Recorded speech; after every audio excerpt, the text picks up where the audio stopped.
ये है आज की आधुनिक अयोध्या। तो चलिए इसे गहराई से जानने की शुरुआत करते हैं। बस अड्डा। राम मंदिर से 7 किलोमीटर की दूरी पर 14 बीघा जमीन पर 219 करोड़ की लागत से लखनऊ हाईवे पर नया बस अड्डा बनकर तैयार है। Railway station. मंदिर से 1 किलोमीटर की दूरी पर 240 करोड़ रुपए में नया रेलवे स्टेशन डिजाइन किया गया है। भविष्य में अयोध्या से दिल्ली, मुंबई, चेन्नई, बेंगलोर, पुणे, कोलकाता, नागपुर, लखनऊ और जम्मू जैसे शहरों के लिए विशेष रेलगाड़ियां चलाई जाएंगी। हवाई अड्डा। 1450 करोड़ रुपए में लगभग 1300 बीघे में फैला हुआ प्रयागराज हाईवे पर नाके के पास बनाया गया है नया एयरपोर्ट। यहाँ से राम मंदिर की दूरी सिर्फ 12 किलोमीटर है। भविष्य में कई बड़े महानगरों के लिए सीधे उड़ानें उपलब्ध होंगी। घाघरा जलमार्ग। अगर आपके पास अपनी खुद की मोटर बोट है तो छपरा से घाघरा यानी सरयू नदी की सैर करते हुए लगभग 300 किलोमीटर नदी में चलकर भी अयोध्या पहुंच सकते हैं। भविष्य में इस रूट के लिए भी मोटर बोट चलाए जाने का प्रस्ताव है। राम मंदिर। अयोध्या के राम मंदिर की कुल कीमत है 1800 करोड़। पूरी तरह बन जाने के बाद अयोध्या का मुख्य आकर्षण होगा। राजस्थान के मशहूर मकराना के पत्थरों से आकार लेते इस मंदिर की अनुमानित उम्र होगी लगभग 1000 साल। 22 जनवरी को पहली मंजिल का उद्घाटन होगा, जिसमें राम की बाल्यावस्था की मूर्ति रखी जाएगी। बाकी की 2 मंजिलों का कार्य चलता रहेगा। खजुराहो के मंदिरों की नागर शैली के आधार पर इसे तराशा जा रहा है। मंदिर का कुल क्षेत्रफल 156 एकड़ या 251 बीघा है। हनुमानगढ़ी। राम मंदिर से लगभग 800 मीटर की दूरी पर स्थित है हनुमानगढ़ी। मंदिर के आवासीय परिसर को मिलाकर यह लगभग 52 बीघे में फैला हुआ है। मंदिर की 76 सीढ़ियां चढ़कर हनुमान जी के दर्शन के बाद ही राम मंदिर में जाने का विधान है। यह मंदिर अयोध्या शहर के ठीक बीच में एक ऊंचे टीले पर बना है। शहर की तरफ आने वाले आक्रमणकारियों के आने की सूचना यहीं से प्राप्त करके अयोध्या के राजा तक भेजी जाती थी। इतिहासकारों के अनुसार जितनी बार भी अयोध्या पर आक्रमण हुआ उतनी बार इस मंदिर को भी विध्वंस झेलना पड़ा। हालांकि सन्यासियों ने हर बार इस मंदिर को फिर से खड़ा किया। आज यह मंदिर रामानंद संप्रदाय और निर्वाणी अखाड़े के अधीन है। राम की पेड़ी। अयोध्या को सरयू नदी की भयंकर बाढ़ से बचाने के लिए इस बांध का निर्माण किया गया था, जिस पर श्रद्धालुओं के स्नान के लिए कई घाट बना दिए गए थे। इतिहासकारों के अनुसार जितनी बार भी बांध टूटता था, सरयू का पानी अयोध्या की गलियों में घुस आया करता था। इसी बाढ़ से बचने के लिए पूरे अयोध्या में जगह जगह पर ऊंचे टीले बनाए गए थे, जैसे राम टीला, हनुमान टीला, लक्ष्मण टीला। आज ये बांध अयोध्या का मुख्य पर्यटन स्थल बन चुका है। हर दीपावली पर यहाँ लाखों दिए जलाकर रामायण की उस घटना को उत्सव के रूप में मनाया जाता है जब श्री राम अयोध्या वापस लौटे थे। अयोध्या के कई बार उजड़ने के पीछे एक कारण इस नदी को भी माना जाता है। हालांकि इसी नदी की वजह से यहाँ पर गन्ने की खेती बड़े स्तर पर की जाती है। लता मंगेशकर चौराहा। नया घाट और बस स्टैंड के पास ही अयोध्या का मुख्य चौराहा 6.7 करोड़ रुपए में बनकर तैयार हुआ है। पद्मश्री से सम्मानित राम सुथार जी ने 2 माह के कठिन परिश्रम के बाद इस 40 फीट लंबी वीणा को आकार दिया। 14 टन की इस वीणा को लता जी के स्मृति चिन्ह के रूप में यहाँ पर लगाया गया है। इसीलिए इसका नाम नया घाट चौराहे से बदलकर लता मंगेशकर चौराहा कर दिया गया है। धर्मपथ। नया घाट से कुछ पहले सड़क के दोनों तरफ 30 फीट ऊंचे 40 सूर्य स्तंभ लगाए गए हैं, जिसे धर्मपथ का नाम दिया गया है, जो श्री राम के राजकुल सूर्यवंश का प्रतीक है।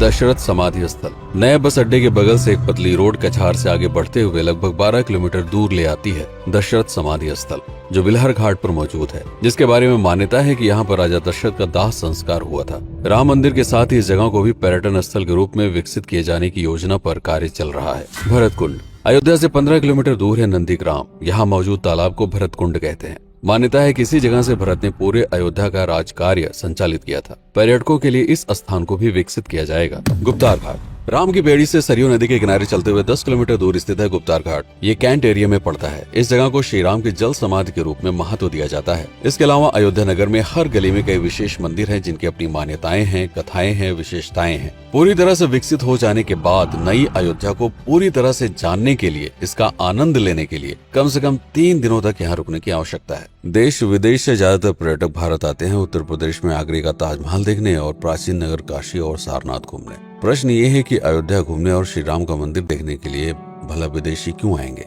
और इसका कारण है भारत में लिखी गई राम कथा की सबसे पहली और प्राचीन पुस्तक रामायण। भारत में रामायण के अलावा कंबोडिया में रीमकेर, थाईलैंड में रामकियन, जो कि वहाँ की राष्ट्रीय पुस्तक है, इंडोनेशिया में ककनिक, नेपाल में भानुभक्त रामायण जैसी पुस्तकों में वाल्मीकि की रामकथा से प्रेरणा लेकर इसे अपने अपने देश की संस्कृति के हिसाब से फिर से लिखा गया है।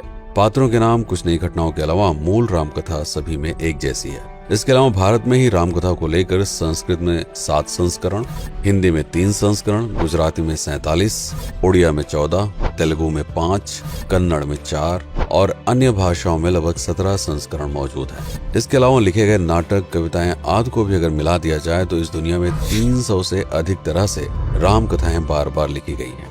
इन सभी राम कथाओं पर कई विशेषज्ञों ने समय समय पर अध्ययन किया और अपने विचार दिए।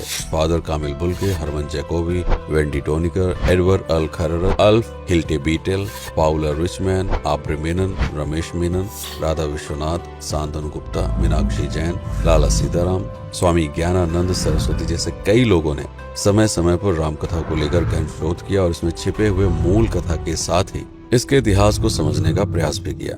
रामकथा थी कौशल प्रदेश के द्वारा किष्किंधा और लंका पर विजय प्राप्त करने की पहली बार एक अखंड भारत के निर्माण की। रामायण महत्वपूर्ण इसलिए हो जाता है क्योंकि ये अखंड भारत युद्ध से अधिक व्यक्ति के आदर्शों, सूझबूझ, मित्रता जैसे गुणों से स्थापित हुआ।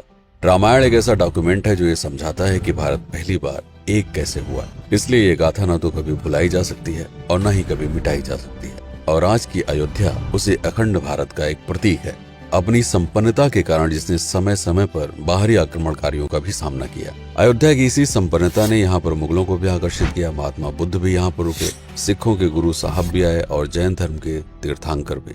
सिर्फ आए ही नहीं बल्कि उनके अनुयायी यहीं पर बसते चले गए। अयोध्या कितनी बार बसी, कितनी बार उजड़ी, इसके बारे में बहुत अधिक प्रमाण उपलब्ध नहीं है। सूर्यवंश के पतन के साथ ही अयोध्या का भी पतन होता रहा। बीच में कई सौ सालों तक अयोध्या मानो विलुप्त सी हो गई। इसका कारण क्या था, इसका कोई प्रमाण नहीं है। अयोध्या को फिर से खोजकर उसे स्थापित करने में बार बार राजा विक्रमादित्य का नाम आता है, लेकिन विक्रमादित्य एक उपाधि है जिसे कई राजाओं को दिया गया था। तो ये कहना मुश्किल है कि किस कालखंड के कौन से राजा ने ये कार्य किया। कुछ विशेषज्ञों का मत है कि यह काम उज्जैन के राजा विक्रमादित्य ने किया होगा। नंदवंश, मौर्य वंश, शुंग वंश, गुप्त वंश आदि के साम्राज्य में भी अयोध्या का वर्णन प्राप्त होता है। सबसे बड़ा विध्वंस हुआ 1527 के आसपास बाबर के कार्यकाल में, जब राम मंदिर को ध्वस्त कर बाबरी मस्जिद स्थापित की गई। सन 1722 में बंगाल के नवाब अलीवर्दी खान ने व्यापार के नजरिए से राम मंदिर से कुछ किलोमीटर की दूरी पर एक नया शहर बसाने की शुरुआत की। 1730 में अवध के पहले नवाब सादत अली खान ने इसका नामकरण किया फैजाबाद। इन्हीं के उत्तराधिकारी सुजाउद्दौला ने इसे अवध की राजधानी बनाई। 1775 में अवध के चौथे नवाब असफुद्दौला ने फैजाबाद की जगह लखनऊ को अवध की राजधानी घोषित की। रावण अहंकार का प्रतीक और श्री राम विनम्रता के सूचक। सत्ता में आने के बाद हर व्यक्ति को यह बात हमेशा ध्यान में रखनी चाहिए, सिर्फ रंग रोगन और पत्थर लगवाने से राम राज्य नहीं आएगा, बल्कि जिस दिन स्कूल, अस्पताल और सरकारी संस्थानों से भ्रष्टाचार खत्म होगा, लोगों का मुफ्त इलाज और अपनी भाषा में उच्च शिक्षा उपलब्ध होगी, उस दिन भारत उस पायदान पर खड़ा होगा जहां कभी हम हुआ करते थे। रामायण अहंकार पर विनम्रता की विजय है। अयोध्या को अगर पर्यटन स्थल का केंद्र बनाना है तो इस आधार पर बसाना होगा, राम राज्य लाना होगा, राजनीति नहीं। यदि इस वीडियो में कोई त्रुटि हुई हो तो उसके लिए क्षमा करें। वीडियो पर समय बिताने के लिए आपका बहुत बहुत धन्यवाद। मैं हूं पीके सिंह और आप देख रहे हैं प्रतापगढ़ हब। जय श्री राम, जय अवध, जय भारत।